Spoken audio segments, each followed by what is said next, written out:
Aside from names and certain characteristics which have been changed to protect clients' confidentiality, all other details are true.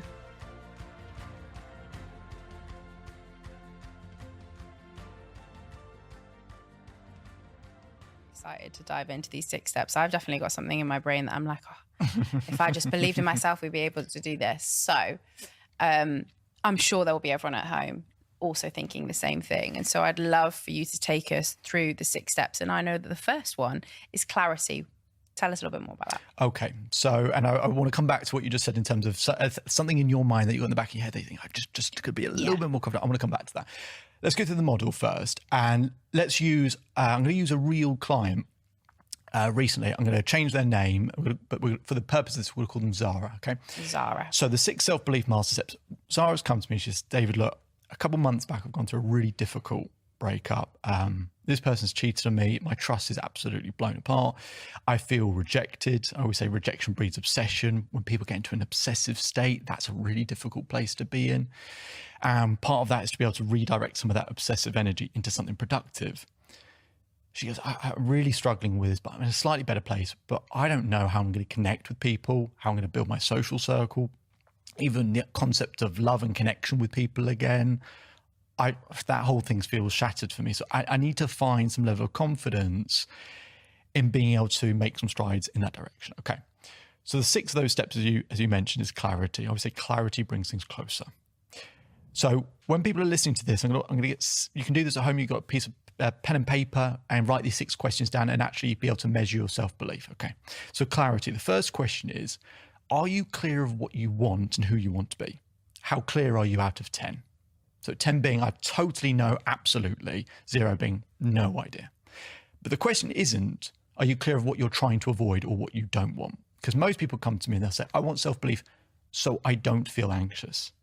If I say, don't think of a polar bear, you're thinking of a polar bear. Right. So when we say, our brain can't process negatives, when we say, don't be stressed, don't be this, don't be this, we're just making the situation worse. You've got to be clear of what you do want and who you want to be. So let's say Zara's come to me and Zara's answered the question. She said, maybe a 5. Okay. We get to the second of those steps. It's energy. Energy is the oxygen of self-belief. Without energy, I don't care how good your strategy is. I don't care how smart you are, how attractive you are. Doesn't matter. If your energy is low, not happening. Okay. How much energy do you have compared to how you would like to feel out of 10? Zara thinks about it. She goes, my energy is pretty low. Maybe a 3. Okay. We go to the third step, focus. The ability to focus on solutions, not problems. What's wrong is always available, so is what's right. So the ability to focus on solutions, not problems. So how good are you at focusing on the solution, not the problem? Zara goes, oh my God, this is a nightmare for me. Okay, 3 again, I can't do that. Okay. Right, I'm trying to keep these scores in my head as well so I can add them up in the moment. 5, 3, 3 we've done. Good, yeah. All right. 4th step is triggers, the ability to access self-belief when you need it most. Because we can all have it when we're sat at home watching the TV and we feel good about ourselves. But when we need it is when that goes very quickly and we're like, where the hell's that gone? So how good are we at accessing self-belief when we need it most? She goes, maybe a 4. Okay. 5th step is momentum. Momentum is about how you add up the moments in your life, right? Again, you can add all the crap together easily. You have to be quite consciously minded about how you add up the right stuff, the good stuff. How much consistent action do you feel like you're taking towards what you want out of 10? Zara says, maybe a 5. Okay. And then the final step, growth. At some point, we need to see progress. If we don't feel like we're growing, we tend to feel like we're moving backwards and we feel stuck. Okay. How much do you feel like you're growing towards what you want? Zara goes, no, a 3. Okay. Now, you're going to help me out with what those scores were. So I think we had a 5, we had a 3, that's an 8. Another 3, I think it was 11. A 4, I think it was a 15. Momentum 5, that's a 20. And growth, what was the last score I just gave? I think it was, let's say it was a 3 for argument's sake. Okay.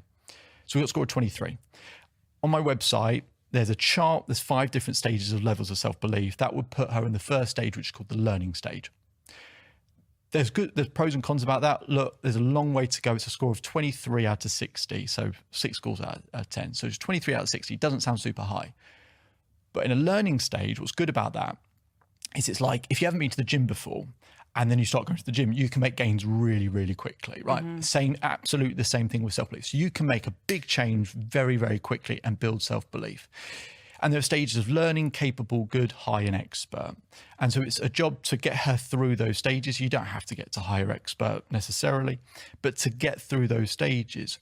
But what I can also do with Zara, as I did with her, is ask her, okay, of these 6 areas, which one of these do you have in your mind that you go, if I could improve in that one area, that would make a massive difference to the quality of my life?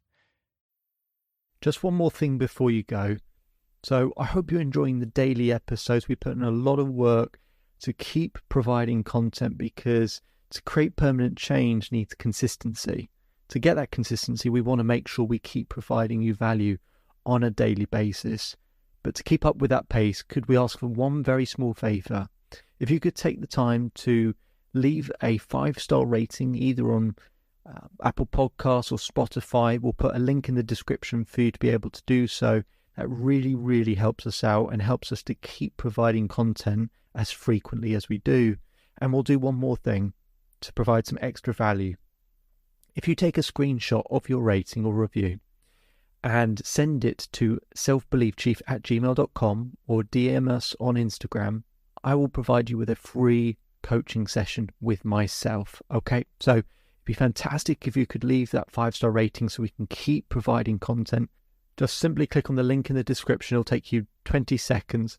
And if you want to go one step further, take a screenshot of that rating and review, send it to selfbeliefchief@gmail.com or DM us on Instagram, and we'll arrange a free coaching session for you. Hope you enjoy the rest of your day, and see you on the next episode.